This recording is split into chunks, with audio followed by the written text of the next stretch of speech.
الحمد لله وحده والصلاة والسلام على من لا نبي بعده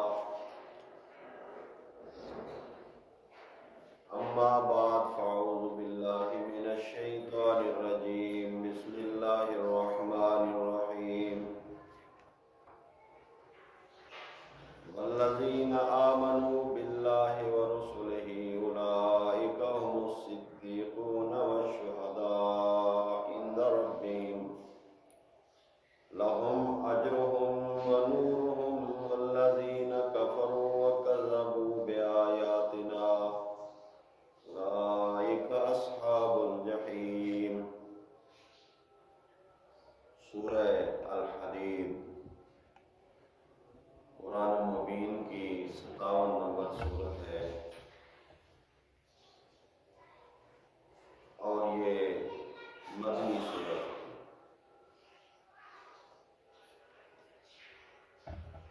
نام کی مناسبت سے تو ایک اللہ رب العزت نے اپنی نعمت جو انسانوں کے لیے نازل فرمائی یعنی لوہا، حدید کے معنی لوہے کے ہیں، تو اس لوہے کے اندر جو اللہ رب العزت نے مخفی چیزیں رکھی ہیں اور انسان کو یہ اختیار دیا ہے کہ اس کو استعمال کر کے مختلف اسباب کے ذریعے مختلف چیزوں کو یہ بنائے اور انسان کو یہ فائدہ دے، یہ وہ ایک نعمت ہے جس کے فوائد ہم گننا چاہیں تو شاید شمار میں بہت مشکل ہوں۔ صرف ایک نعمت۔ اسی طرح اگر دیکھیں آپ، ہوا بھی ایک نعمت ہے اور کہاں کہاں پہ اس کا کام ہے، کتنا اس کے فائدے ہیں،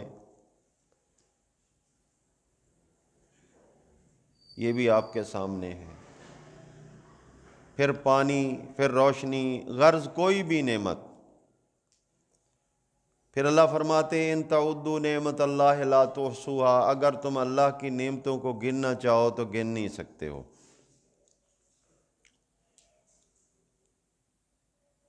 لیکن افسوس ہے ان لوگوں کے اوپر جو نعمتوں کے استعمال کے بعد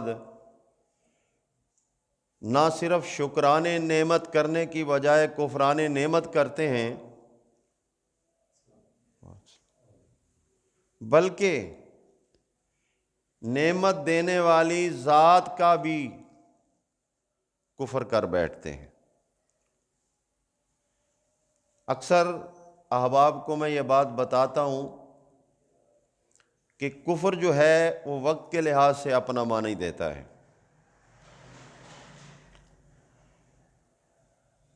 جو حالات ہوں گے اس کے مطابق کفر کا معنی کیا جائے گا۔ کچھ ضروری نہیں کہ کوئی بندہ اگر اللہ کا انکار کر دے تو وہی کافر ہو، وہ اللہ کے انکار کرنے کی وجہ سے کافر ہے، بلکہ اللہ کا اقرار کرنے والا اور دعویٰ کرنے والا کہ میں دیندار ہوں، تو جب وہ اللہ رب العزت کی کسی نعمت یا حکم کے خلاف چلتا ہے تو یہ بھی کفر ہے، جس کا معنی انکار نہیں بلکہ بے قدری اور ناشکری بنتا ہے۔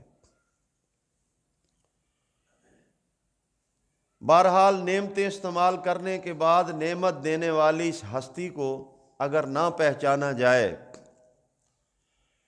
تو نتیجہ یہی نکلتا ہے کہ یہ انسان نہیں حیوان ہے، بلکہ حیوان بھی اپنے مقصد کے اندر پورا ہے، چل رہا ہے، کم شعور کی بنا کے اوپر وہ انسانیت تک نہیں پہنچ پایا، لیکن اپنے مقصد سے بھی نہیں ہٹا۔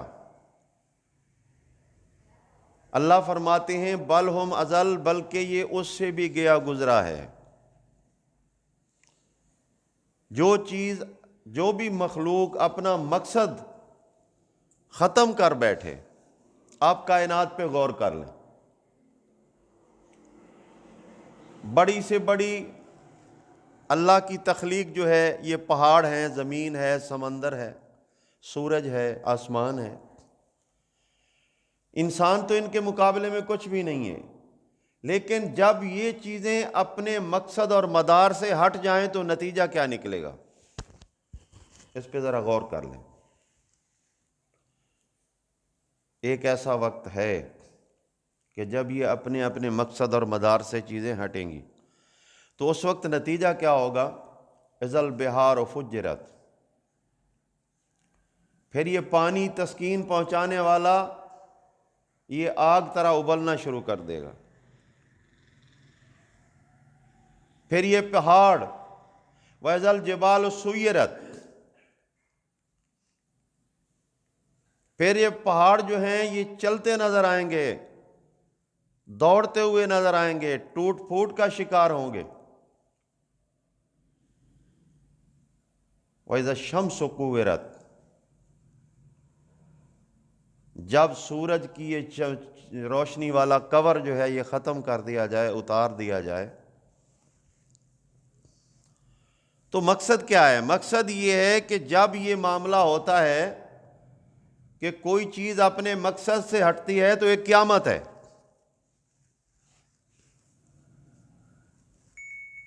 ایک قیامت ہے جس کو کہتے ہیں تباہی و بربادی۔ جو بھی چیز اپنے مقصد سے آؤٹ ہوگی ایک قیامت برپا ہو جائے گی، وہ کوئی بھی آپ لگا لے، زمین ہے، آسمان ہے، ہوا ہے، پہاڑ ہیں، دریا ہیں، جو بھی ہے۔ لیکن جب یہ انسان اپنے مقصد سے ہٹتا ہے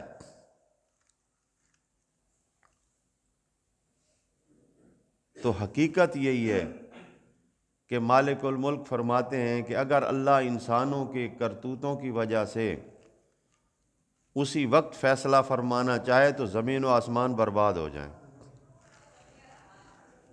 زمین و آسمان برباد ہو جائیں، لیکن اللہ فرماتے ہیں کہ میں وعدہ خلافی نہیں کرتا، میں نے انسان کو ایک مہلت دے دی ہے، اور وہی مہربان مالک ابلیس کو بھی مہلت دے چکا ہے۔ لہذا اب غصہ اور غضب کی یہ حالت ہے کہ زمین و آسمان توڑ دیا جائے، برباد کر دیا جائے، لیکن عدل اور انصاف کی یہ حالت ہے کہ سب کچھ برداشت کیا جائے ایک وقت مقرر تک، پھر اس انسان کے ساتھ جو کیا جائے وہ کیا جائے۔ تو محترم سامعین، اصل میں مقصد یہ ہے کہ جب ہر مخلوق اپنے اپنے مدار اور اپنے مدعا اور منشا کے مطابق چل رہی ہے تو یہ انسان کیوں نہیں چل رہا؟ بس بات اتنی، اسی ایک نقطے کے اوپر پورا دین گھومتا ہے۔ آخر کیوں؟ قرآن بار بار مختلف انداز کے ساتھ اسی انسان کے ساتھ شکوے کرتا ہے۔ مالک الملک کے نازل کیے ہوئے کلام کے اندر سے آپ اگر غور کریں،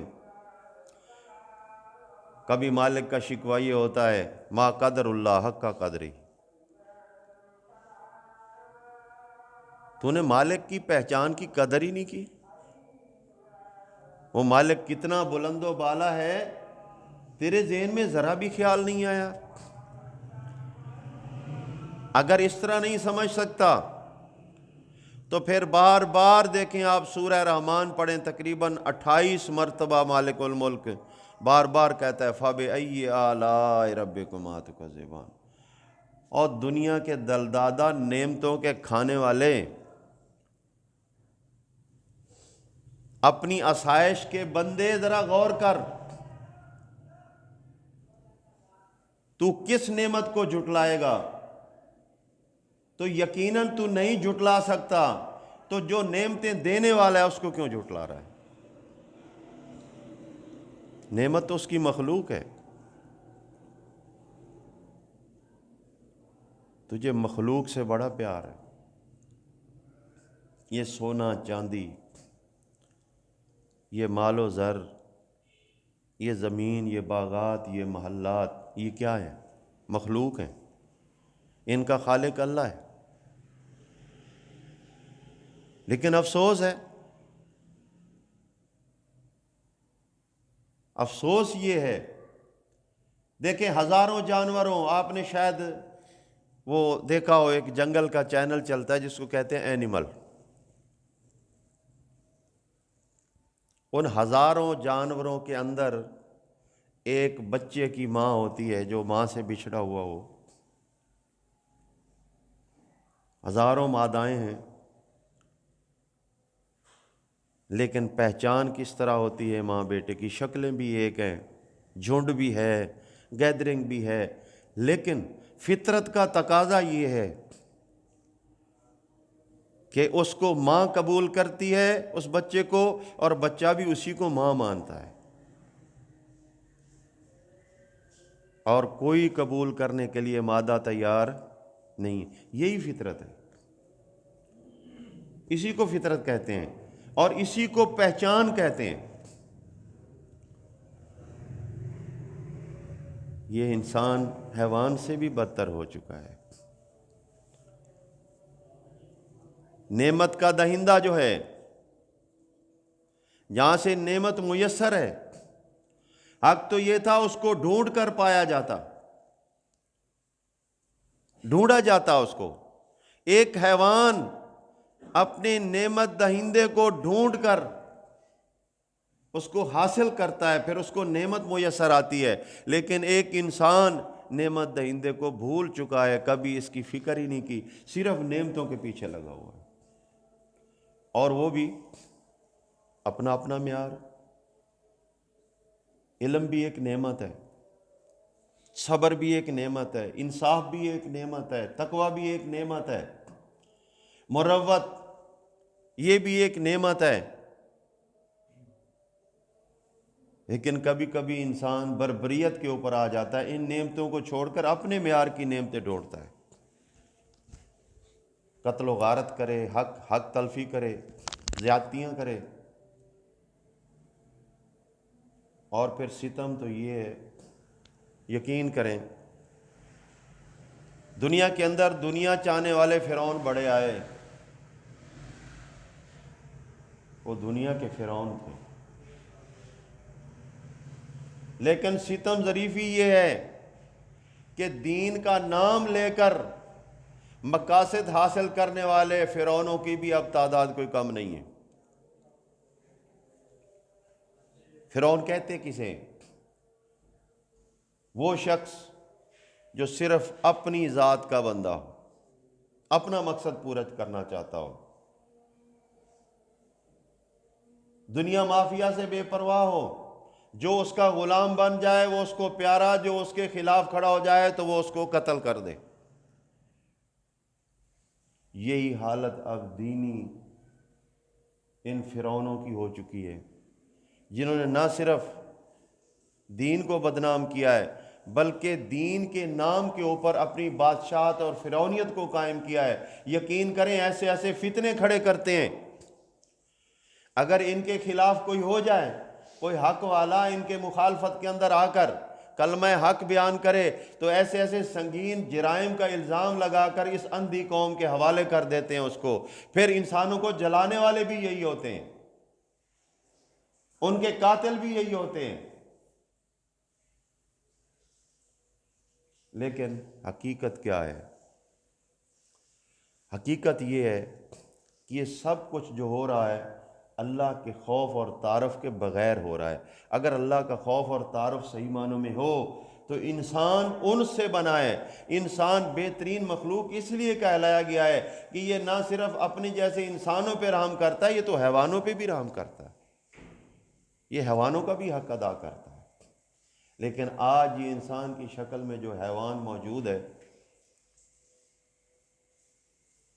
غور کر لیں ذرا، اس کو انسان بننا ہے، اگر نہیں بنتا تو نتیجہ کیا ہوگا؟ نتیجہ ہمارے سامنے ہے۔ کوئی چیز اپنے مقصد سے جب ہٹتی ہے تو ٹکراؤ پیدا ہوتا ہے، وہ چیز پاش پاش ہو جاتی ہے، ایک قیامت برپا ہو جاتی ہے۔ جب انسان اپنے مقصد سے ہٹتا ہے، ٹھیک ہے مالک الملک نے ایک وعدہ کر رکھا ہے، اس میں کوئی شک نہیں، لیکن اس وعدے کے بعد اس کا وبال بھی تو اسی انسان پہ ہی پڑے گا، بچ تو نہیں سکتا۔ وہ یہود و نصارہ کی ایک کیفیت بیان کی جاتی ہے۔ قرآن کہتا ہے کہ یہ کہتے تھے کہ کاش ہمارے ہیلوں سے ہمیں موت نہ آئے، ہم موت سے بچ جائیں، کیونکہ موت کے بعد تو پھر موقع نہیں ہے، پھر تو پیشی ہے اللہ کی بارگاہ کے اندر۔ یہ درمیان والا وقت جو ہے یہ تو گنا ہی نہیں جائے گا۔ زندوں کی کارروائی گنی جائے گی، زندوں کو اس کا جواب دیا جائے گا، اس کارروائی کے مطابق صلہ ہوگا۔ تو اب یہود و نصارہ یہ جانتے تھے کہ ہم جب مر گئے تو یقیناً مرنے کے بعد جب دوبارہ زندہ ہوں گے تو ہماری کارروائی کے مطابق ہمارے ساتھ معاملہ ہوگا، تو بہتر یہی ہے موت سے بچتے رہو۔ اللہ فرماتے ہیں کہ ان میں سے ہر بندہ یہ چاہتا ہے لو یعمر الف سنہ،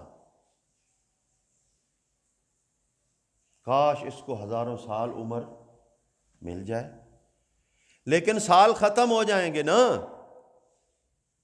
بھئی، دن ختم ہوتا ہے، پھر مہینے ختم ہوتے ہیں، پھر سال ختم ہوتے ہیں، پھر صدیاں، ان کا اختتام تو ہے، اختتام ہے۔ لو یعمر الف سنہ، ہمیں ہزاروں برس زندگی مل جائے۔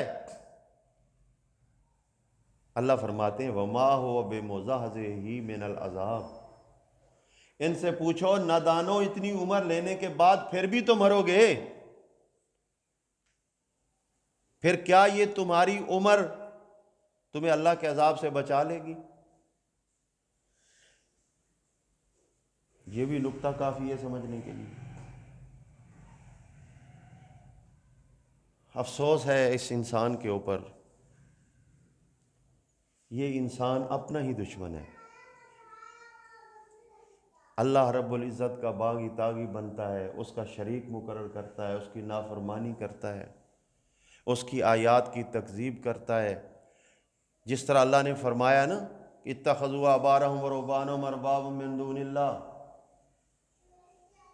یہود و نصارہ کی باقی خرابیاں جو تھیں وہ تو تھیں، لیکن ایک خرابی یہ تھی کہ اللہ کی قدر چھوڑ کر مولوی اور پیر کی قدر زیادہ کیا کرتے تھے۔ مالک کو فتویٰ دینا پڑا کہ احبارہم و رہبانہم ارباب من دون اللہ، انہوں نے اپنے مولویوں اور پیروں کو اللہ کے علاوہ بھی رب بنایا ہوا ہے، رب بنایا ہوا ہے۔ کوئی مولوی اور پیر سجدہ نہیں کرواتا، نہ اپنی نماز پڑھواتا ہے، نہ اپنا حج کرواتا ہے۔ یہ تو بعد والوں کا، بے وقوفوں کا کام ہے، اگر ان کا کوئی طواف کرے ان کی مزار کا۔ مرنے والے کسی پیر یا بزرگ نے نہیں کہا کہ تم میری قبر کا طواف کرنا، تم یہ کہنا کہ یہ تو بیت اللہ ہے، پیر کی قبر یہ بیت اللہ ہے، کسی نے نہیں کہا۔ لیکن مجرم وہ ضرور ہیں۔ کیوں ہیں؟ اس لیے کہ جب قوم بگڑی ہوئی تھی تو ان لوگوں نے ان پہ بادشاہی کرنے کی سوچی، نہ کہ ان کو تقویٰ کی طرف لے کر آتے۔ تقویٰ کی طرف لے کر آتے تو پھر ان کو نوازتا کوئی نہ، ان کی دستاریں کوئی نہ باندھتا، ان کو بلند مقام پہ بٹھا کر لوگ ہاتھ باندھ کر نہ کھڑے ہوتے، ان کے نعرے نہ لگاتے۔ جو کچھ انہوں نے کیا اس سے زیادہ بڑھ کر بعد والی قوم نے اس کو کر دیا۔ اتخذوا احبارہم و رہبانہم، احبار اور رہبان نے نہیں کہا، بلکہ قوم نے رہبان اور احبار کو رب بنایا۔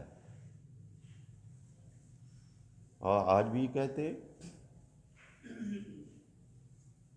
اگر آپ ان کی باتیں سنیں، غور کریں، تو آج یہ دعویٰ کھلے عام ہے۔ بڑی بڑی شعر و شاعری بھی ہوتی ہے صوفیت کی۔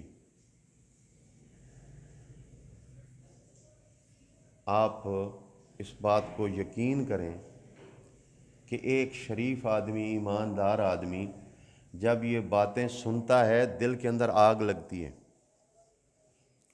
لیکن مشرک اس سے خوش ہوتا ہے۔ وہ کہتے ہیں نا ظاہر دے وچ پیر فریدن، باطن دے وچ اللہ۔ دوسرا کہتا ہے بلے آسا مرنا نہیں، گور پیا کوئی اور۔ جو مرتا نہیں وہ کون ہے؟ موت کس کو نہیں ہے؟ آیت الکرسی پڑھتے ہیں نا، اللہ لا الہ الا هو الحی القیوم، اللہ وہ ہے جو زندہ ہے، قائم ہے، اس کو موت نہیں ہے۔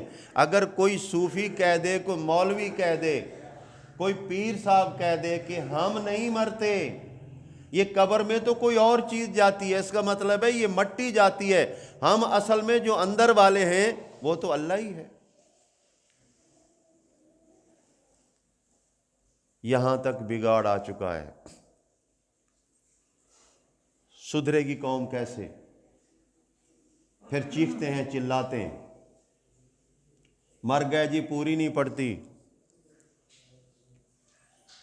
سارا خاندان کما رہا ہے، اتنی زمین ہے، اتنی دکان ہے، اتنا کاروبار ہے،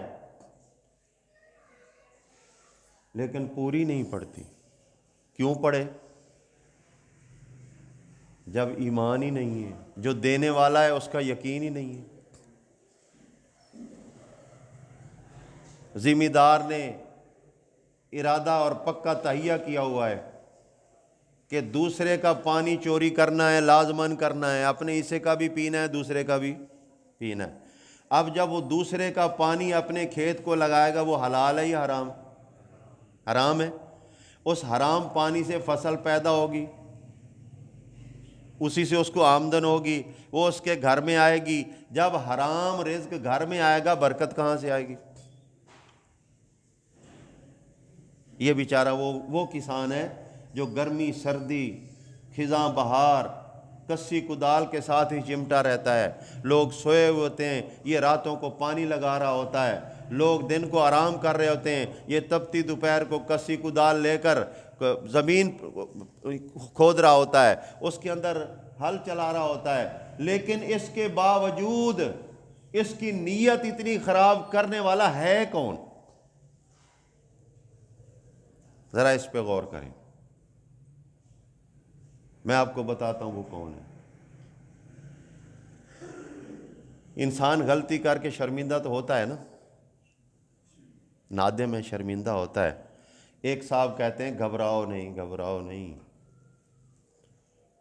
ہمارے بیعت ہو جاؤ، آپ کے گناہ ہمارے سر آ گئے۔ اب جو ہمارے گناہ اپنے سر لے لے گا، ہمارا پیارا ہے یا نہیں؟ تو ہم پھر اس کو نوازیں گے بھی، اس کی شرینیاں بھی چلیں گی، اس کے نذرانے بھی چلیں گے، اس کو عزت بھی دی جائے گی۔ یہ کوئی نہیں سوچتا کہ کوئی کسی کا بوجھ نہیں اٹھائے گا۔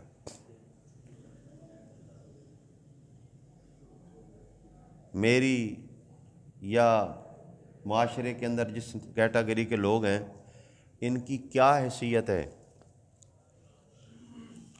اگر کوئی کسی کو چھڑوا سکتا، قیامت والے دن عدل ہونا ہے۔ ابھی دنیا ہے، دنیا، لوگوں فکر کرو اپنی ذات کی، ابھی دنیا ہے، باپ کشتی میں ہے، بیٹا پانی کے گھیرے میں آ رہا ہے، باپ نبی ہے، وہ نبی کا بیٹا ہے، لیکن باپ بیٹے کے کام نہیں آ رہا۔ یہ اللہ کا فیصلہ ہے۔ تیرے مولوی کی کیا ضرورت ہے؟ وہ تو بدماش تیرا مال کھانے والا ہے، تجھے بیوقوف بنایا ہوا اس نے۔ تیرے پیر کی کیا ضرورت ہے؟ کہتے ہیں جی بیعت کر لو، بیعت کر لو، بزرگ کی بیعت کر لو۔ اور بدبختو، بیعت عہد ہوتا ہے، عہد ہم نے اللہ سے پہلے ہی کر لیا ہے۔ بیعت کا مطلب کیا ہے؟ وعدہ کرنا۔ تو کیا ہم نے اللہ سے وعدہ نہیں کیا کہ اللہ ہم تیرے بندے ہیں، تو ہمارا مالک ہے، تو ہمارا رب ہے؟ اور اس عہد کی تائید پیغمبر کے ذریعے ہو چکی ہے۔ اس لیے پیغمبر آتے ہیں کہ وہ عہد یاد دلاتے ہیں جو تم نے اپنے رب سے کیا ہوا ہے۔ کیوں بھولتے ہو اس عہد کو؟ اب اگر بنی اسرائیل نے پیغمبروں کے ذریعے عہد کیا تو موسیٰ علیہ السلام کے بعد پھر دوسرا پیغمبر آ گیا، اس نے یاد دلایا کہ تم نے موسیٰ علیہ السلام کے دور میں یہ عہد کیا تھا، تورات پڑھ کر تمہیں سنائی گئی، تم نے مان لیا کہ ہم واقعی اللہ کی کتاب کو مانتے ہیں اور اس کے مطابق چلیں گے، تو یہ وعدہ کیوں بھول رہے ہو؟ اسی طرح پھر چلتے چلتے بات عیسیٰ علیہ السلام تک پہنچی تو عیسیٰ علیہ السلام بھی وہی کہہ رہے ہیں۔ کہ اس وعدے کو یاد کرو۔ اب آخری نبی آئے تو آخری نبی بھی یہی کہتے ہیں کہ جو اللہ سے وعدہ کیا اس کو پورا کرو۔ تو ہم پیر سے کیا وعدہ کرتے ہیں؟ ہم جو کہتے ہیں بیعت کر رہے ہیں، ہمیں کہا جاتا ہے بیعت کر لو جی، پیر کی بیعت ہو جاؤ، بزرگ کی بیعت ہو جاؤ، تو کیا ہم اس کو رب سمجھتے ہیں؟ یہ بیعت دنیا کی ہے یا دین کی ہے؟ دین کی سمجھی جاتی ہے نا۔ اگر دنیا کی بیعت ہو تو ہم نے عمران کے ساتھ بیعت کی ہوئی، ہاں جی آپ ہمارے وزیر اعظم اور ہم آپ کی قوم ہیں، لے چلو ہمیں جدھر لے جانا چاہتے ہو، یہ دنیا کی بیعت ہے۔ ہماری مرضی آئے گی ہم اس کے خلاف بھی ہو جائیں گے، اس کو کرسی سے بھی اتار دیں گے۔ لیکن جو دین کی بیعت ہوتی ہے وہاں اپنی مرضی نہیں چل سکتی، وہاں مجبور ہو کر جایا جاتا ہے۔ ارے تم کلمہ پڑھنے کے ساتھ ہی اللہ سے بیعت کر چکے ہو، اللہ سے وعدہ کر چکے ہو، اب ایک بندے کے ساتھ وعدہ کرنے کے بعد جب تم دوسرے بندے کے ساتھ کرو گے تو یہ انسانیت نہیں رہے گی، یہ دغا بازی بن جائے گی۔ چل رہی ہیں بیعتیں، لوگ کر بھی رہے ہیں، بڑے بڑے فلسفے ہوتے ہیں، وہ جی نہ ان کا پیر ہے، نہ مرشد ہے، نہ ان کا کوئی کلمہ ہے، نہ کلام ہے۔ ارے بدبختو، پہلے تم بتاؤ، ہمیں بعد میں پوچھنا، تم بتاؤ کہ تم نے کوئی وعدہ کیا ہے اپنے مالک سے؟ اگر کیا ہے تو پھر دوسرے کے ساتھ کیوں کر رہے ہو؟ کیا حق پہنچتا ہے اس کو کہ اس کی شریعت قبول کرو، اس کے دین کو قبول کرو، تم اس کی باتوں کے اندر آ جاؤ؟ لیکن ایک فرق اور بھی ہے، اس فرق کو بھی ذہن میں رکھو۔ قرآن بار بار کہتا ہے کہ اللہ تم سے رزق نہیں مانگتا، اللہ تم سے مال نہیں مانگتا۔ اس کا مطلب یہ ہے کہ جس کی ہم نے بیعت کی ہے وہ لالچی نہیں ہے، اس کو ضرورت نہیں ہے، وہ الغنی ہے۔ جس کی تم بیعت اب کر رہے ہو یہ تو لالچی ہے، یہ تمہارے مال پہ چلنے والا ہے۔ جو الغنی نہ ہو وہ بیعت کا حقدار نہیں ہو سکتا، وہ بیعت کا حقدار نہیں ہو سکتا۔ تو بہرحال میرا آج کا جو مضمون ہے وہ درمیان میں اٹک جائے گا، ٹائم تھوڑا ہے۔ والذین آمنوا باللہ ورسلہ،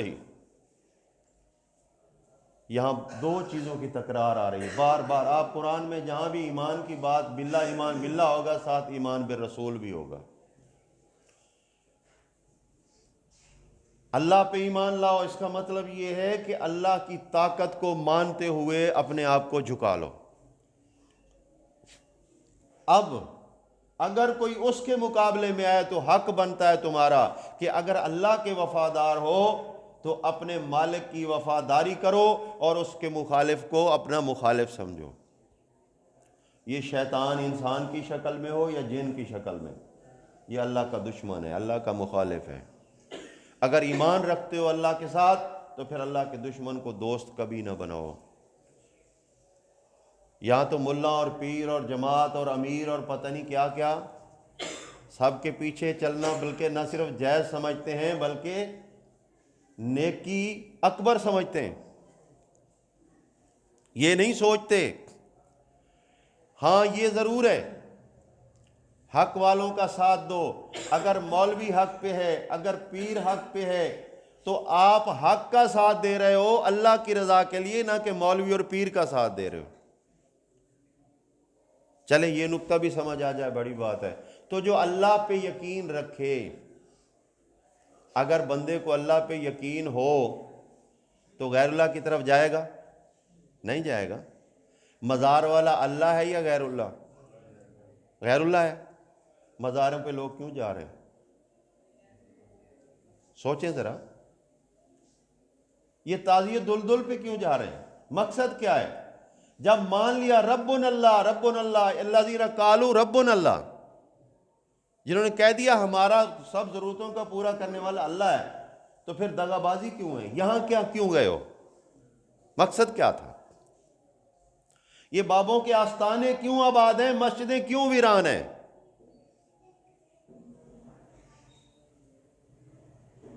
کبھی اتفاقاً موقع ملے تو آپ لاہور میں جائیں تو وہاں علی حجویری کی قبر کے اوپر دیکھیں ذرا لوگوں کا رش کتنا ہے. لوگ رو رہے ہیں، بابا تیرے در پہ آئے ہیں، مجھے دو، میری حاجتیں پوری کرو. ایسی باتیں لوگ کہتے ہیں، جبکہ پتہ ہے کہ جس کی قبر بن جائے وہ زندہ نہیں ہوتا. زندوں کی قبریں نہیں ہوتی، اور جو مردہ ہو جائے، جو اپنے آپ کو نہیں بچا سکتا، وہ تمہارا خیر خواہ کیسے ہو سکتا ہے؟ لیکن یہ انسان وہاں جا کر حاجتیں مانگتا ہے، مناجات کرتا ہے، روتا ہے، وہاں جا کر خرچے بھی کرتا ہے. اللہ فرماتے ہیں اگر تم میرے در پہ آئے گا خرچہ کرنے کی ضرورت نہیں ہے. بلکہ ایک حدیث کے اندر آتا ہے کہ ایک انسان جب اللہ کی رحمت، اللہ کی عبادت کے لیے ایک قدم اٹھاتا ہے اپنے رب کو راضی کرنے کے لیے، اللہ کی رحمت 10 قدم اس کی طرف دوڑ کر آتی ہے. مالک اپنی محبت اور مہربانی سے اس کی مدد فرماتا ہے، اور جب کوئی اللہ کی نافرمانی کی طرف ایک قدم اٹھاتا ہے تو 10 قدم اللہ کی رحمت اور پیچھے ہٹ جاتی ہے. ارے بدبختو، اللہ کے غیر کے اوپر جا کر جھک رہے ہو، اللہ کے غیر کے اوپر سے مانگ رہے ہو، اللہ کے غیر سے امیدیں رکھ رہے ہو. اللہ کا گھر ویران پڑا ہوا ہے، یہاں مانگو، نبیوں نے مانگا ہے، سجدے کے اندر مانگا ہے، راتوں کا قیام کر کے مانگا ہے، تم قبر پہ جا کے مانگ رہے ہو. کوئی شرم کرو، یہ وعدہ خلافی نہیں ہے، یہ ایمان نہیں ہے بھائی. اگر اللہ سے ایمان ہے تو بس ان الذین قالوا ربنا اللہ ثم استقاموا، وہی کافی ہے. اسباب استعمال کرو، غیر فطری اسباب استعمال کرو گے ٹکراؤ ہوگا. اگر آپ بجلی کے 2 تار ملا دیں، نیگیٹو پازیٹیو کو ملائیں، ارتھ فیس جب مل جائے تو نتیجہ کیا نکلتا ہے؟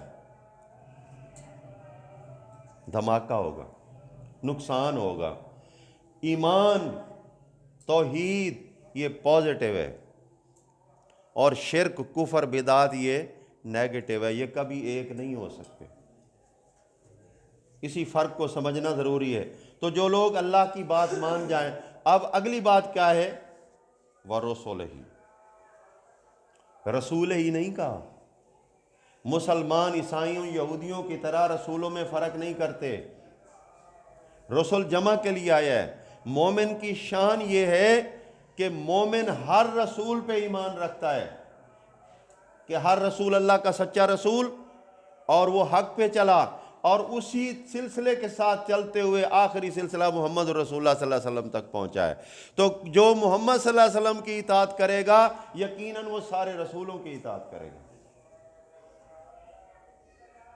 تو کسی رسول نے کوئی شرک نہیں کیا، کوئی بدعت نہیں کی. بلکہ آپ کو مزے کی بات سناؤں، قرآن کے اندر سے ایک بات ہے. ابراہیم علیہ السلام کو قوم کہتی ہے چلو میلے پہ چلتے ہیں. ابراہیم علیہ السلام کہتے ہیں انی سقیم، بھائی میری طبیعت نہیں مانتی.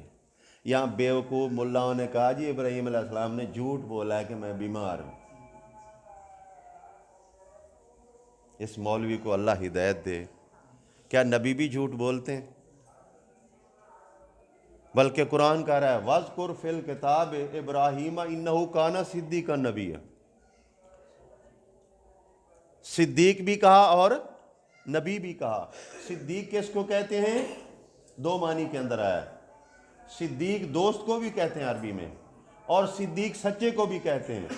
تو اس لیے ابراہیم کا ایک لقب خلیل اللہ بھی ہے. خلیل کا معنی کیا ہے؟ دوست.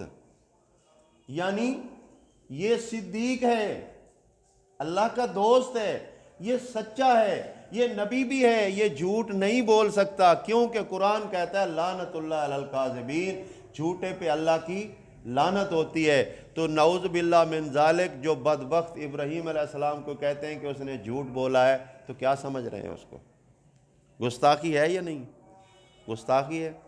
ہر نبی سچا ہوتا ہے، صدیق ہوتا ہے، اللہ کا مقرب ہوتا ہے، اور وہ ایک ہی مشن کی دعوت لے کر کھڑے ہوتے ہیں. کسی نبی کی دعوت میں کوئی فرق نہیں ہے۔ اگر یقین نہیں آتا تو سورہ نحل اٹھا لیں، وَلَقَدْ بَعَثْنَا فِي كُلِّ أُمَّةٍ رَسُولًا أَنِ اعْبُدُوا اللَّهَ وَاجْتَنِبُوا الطَّاغُوتَ۔ اللہ فرماتا ہے ہم نے ہر امت میں رسول کھڑا کیا اور اس نے کہا کہ اللہ کی عبادت کرو، جو اللہ کی عبادت کے علاوہ غیر کی عبادت کی طرف لے جائے وہ طاغوت ہے، اس کا انکار کر دو۔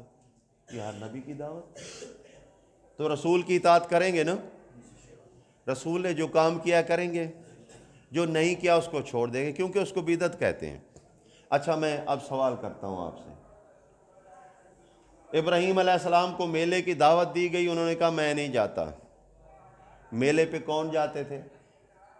نبی یا نبیوں کے دشمن؟ نبیوں کے دشمن۔ اور قیامت تک یہ میلے سجانے والے نبی کے دشمن ہی ہوں گے۔ کبھی دوست، میلے لگتے ہیں، عرس نکلتے ہیں، جلوس ہوتے ہیں، مختلف قسم کے جلوس ہیں، کسی نبی نے کسی میلے میں شراکت نہیں کی، کیونکہ میلہ ہوتا ہے عیاشی کا سما۔ مسلمانوں کے لیے اللہ نے جو دو میلے دیے ہیں وہ عید الفطر اور عید الاضحیٰ ہے، اور اس میلے کے اندر کوئی فخر نہیں ہے، بلکہ اس میلے کے اندر اللہ کی اور زیادہ عبادت ہے۔ پھر اس کے ساتھ ساتھ اس کے اندر صدقے رکھے گئے ہیں کہ اگر عید الفطر ہے تو آپ پہ فطرانہ لازم ہے، اللہ نے مال دیا ہے غریبوں کو دو تاکہ سارے برابر ہو جائیں۔ اگر عید الاضحیٰ ہے تو اگر مالدار ہو تو قربانی کرو تاکہ گوشت ان تک پہنچ جائے۔ ارے جو اللہ کی طرف سے کٹھے ہونے کا سما بنایا گیا ہے اس کے اندر خیرات ہوتی ہے، صدقہ ہوتا ہے، عبادت ہوتی ہے، اور جو مخلوق کی طرف سے بنایا جاتا ہے اس کے اندر ڈھول باجے ہوتے ہیں، تاشے ہوتے ہیں، بھنگڑے ہوتے ہیں، بدماشیاں ہوتی ہیں، یہ سب کچھ ہوتا ہے۔ اور لوگ بڑے دھڑلے سے کہہ دیتے ہیں ہم نبی کی محبت میں یہ کر رہے ہیں۔ کیا نبیوں نے ایسا کام کیا؟ دیکھ لو ذرا، چیک کر لو۔ کوئی نبی رشوت نہیں لیتا تھا، کوئی نبی سود نہیں کھاتا تھا، کوئی نبی شراب نہیں پیتا تھا، کوئی نبی جھوٹ نہیں بولتا تھا، کوئی نبی میلے نہیں لگاتا تھا، کسی نبی نے جادو جنتر منتر پہ ایمان نہیں رکھا، کسی نبی نے تعویذ نہیں پہنا ہے، کسی نبی نے اپنے کسی مرنے والے کی کلخانی نہیں کی ہے، کسی کا چیلم برسی نہیں کی ہے۔ اگر دلیل ہے تو لے آؤ۔ لیکن قوم کو اسی اذیت کے اندر مبتلا کیا گیا ہے، اور ہاتھ بھی چومتے ہیں ایسے۔ جب محمد صلی اللہ علیہ وسلم کا نام آئے نا تو پھر انگوٹھے چومتے ہیں، تیری محبت خاک میں مل جائے۔ اگر تو نبی کی اطاعت نہیں کر رہا تو تو محبت کا پیارا نہیں، دشمن ہے، کیونکہ اللہ نے حکم دیا ہے اطاعت کا۔ نبی نمازیں پڑھتے، روزے رکھتے، حج کرتے، زکوٰۃ دیتے، انصاف کرتے، اللہ کی توحید بیان کرتے تھے، شرک سے بچتے تھے، جھوٹ سے بچتے تھے۔ جو نبیوں کا طریقہ ہے وہ تجھے آگ لگا رہا ہے، جو نبیوں کی دشمنی ہے اس کو تو دین سمجھتا ہے، تو کیسا نبی کا ماننے والا؟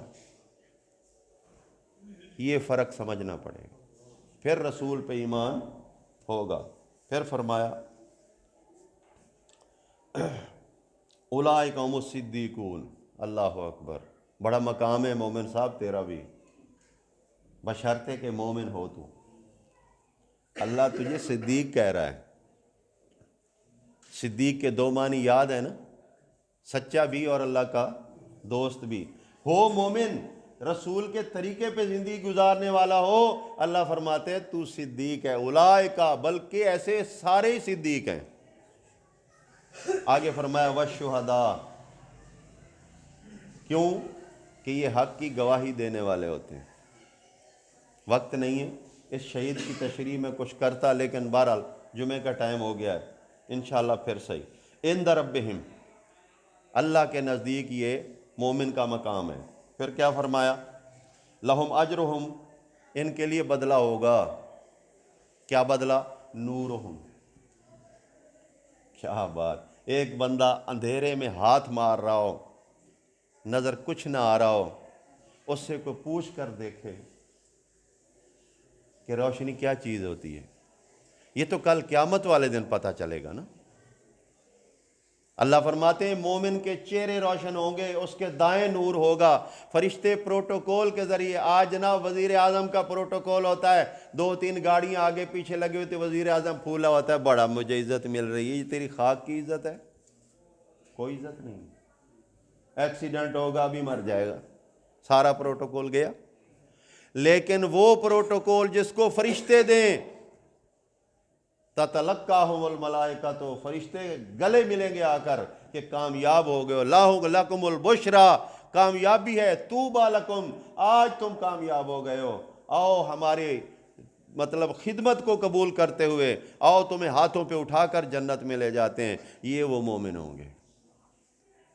مومن بن جاؤ بھائی، یہ فرقے چھوڑ دو، یہ مشرکوں کا بنایا ہوا جال ہے۔ اللہ کا دین جو ہے وہ دین اسلام ہے، اس کا ماننے والا مسلمان ہے، اس کا اور کوئی تعارف نہیں ہے۔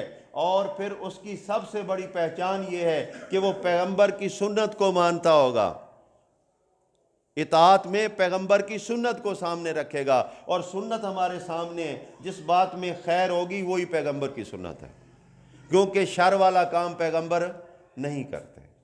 یہ فیصلہ ہے۔ والذین کفروا، اب دوسروں کی باری، جن لوگوں نے نہ مانا۔ کافر کا معنی ذہن میں ہے نا، جو میں نے بتایا تھا۔ ایک ہوتا ہے کافر جو انکاری ہوتا ہے، اللہ کا کافر۔ ایک شخص اللہ کو مانتا ہے، اللہ کی نہیں مانتا۔ سمجھ رہے ہیں بات کو؟ اللہ کو مانتا ہے، اللہ کی نہیں مانتا، تو اللہ کی بات کا کافر ہوا یا نہیں ہوا؟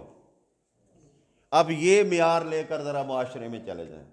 اللہ اللہ کرنے والے بہت ملیں گے، مولوی صاحب، صوفی صاحب، ایسے لمبی لمبی تسمیاں پکڑے ہوئے ہیں دکھانے کے لیے، ریاکاری کے لیے، لیکن ان کا عمل بتائے گا کہ یہ اللہ کی بات نہیں مان رہے، اللہ کو مان رہے۔ اللہ فرماتے ہیں یہ وہ کافر ہیں۔ والذین کفروا، جو لوگ نہیں مانتے، وَكَذَّبُوا بِآيَاتِنَا، ہماری آیتیں جب سنائی جاتی ہیں، ہاں ہاں سر ہلا دیتے ہیں، لیکن عمل اس کے خلاف ہوتا ہے۔ کوئی مسلمان کہے گا کہ اللہ کا کوئی شریک ہے؟ کہے گا کوئی نہیں کہتا۔ کسی سے پوچھ لو کہ توبہ توبہ توبہ، اللہ کا کوئی شریک نہیں ہے۔ تو پھر علی مشکل کشا کیوں ہے؟ نبی حاضر ناظر کیوں ہے؟ علی حجویری کو داتا کیوں کہا جاتا ہے؟ پھر حاجات مناجات کیوں لی جا رہی ہیں؟ جب اللہ کا کوئی شریک ہی نہیں ہے، اس کا مطلب ہے کہ صرف اس کی ذات میں شریک نہیں ہے، کاموں میں سارے شریک ہیں؟ نہیں، اللہ فرماتا ہے لم یکن لہ ولی من الذل، اللہ تعالیٰ نے کسی کو یہ اختیار نہیں دیا کہ جب میں کمزور ہو جاؤں تو تم میرا ہاتھ بٹا دینا۔ نہیں، اللہ کمزور نہیں ہے، تو جب کمزور نہیں ہے وہ اپنی شراکت کیسے قبول کرے گا؟ لم یکن لہ ولی من الذل، اولئک اصحاب الجحیم، یہی لوگ ہیں جو اللہ کی بات نہیں مان رہے، وہی جہنمی ہیں۔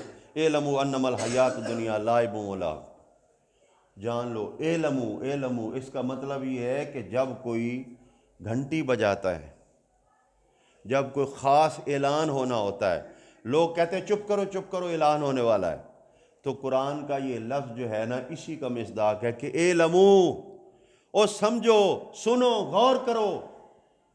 جی اللہ غور کر لیا، سننا چاہتے ہیں، مالک سنائیے۔ اللہ فرماتے ہیں کہ یہ انما الحیات الدنیا، کہ تم نے جو دنیا کو ہی سب کچھ سمجھ لیا ہے نا۔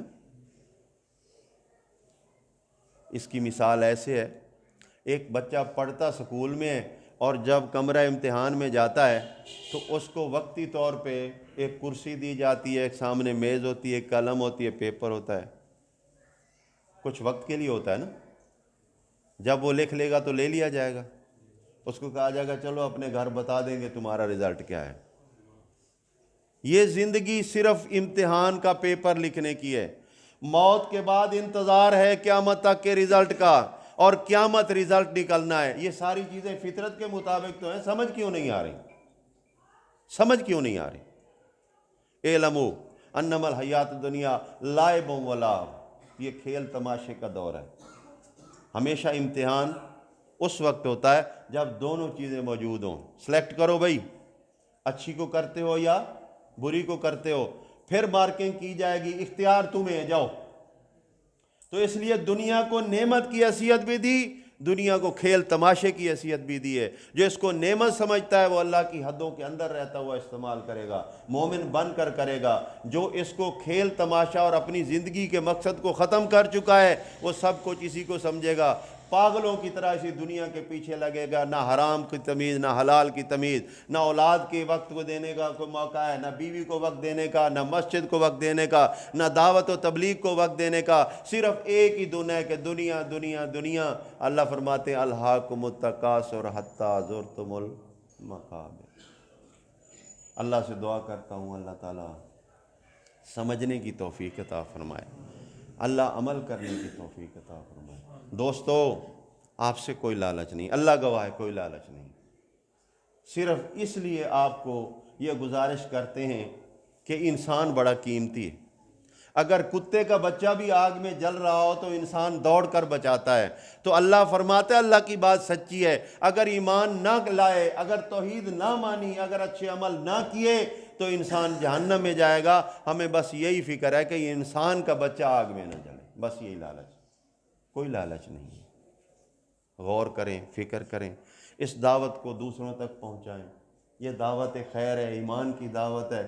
لوگ مختلف دعوتیں لیے پھرتے ہیں، سب میں لالچ ہے، سب میں، سیاست سے لے کر دینداری تک سب میں لالچ ہے۔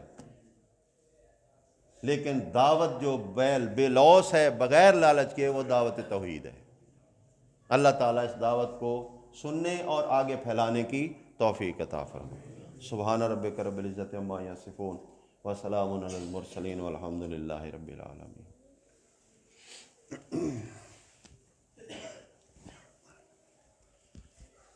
ربنا آتنا فی الدنیا حسنۃ وفی الآخرۃ حسنۃ وقنا عذاب النار۔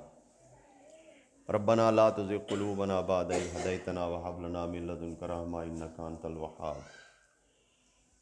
ربنا إننا سمعنا مناديا ينادي للإيمان أن آمنوا بربكم فآمنا۔ ربنا فاغفر لنا ذنوبنا وكفر عنا سيئاتنا وتوفنا مع الأبرار۔ ربنا وآتنا ما وعدتنا على رسلك ولا تخزنا يوم القيامة إنك لا تخلف الميعاد۔ اذکروا اللہ یذکرکم فادعوہ یستجب لکم ولذکر اللہ تعالی اعلیٰ و اکبر۔ صفحے درست کر لیں۔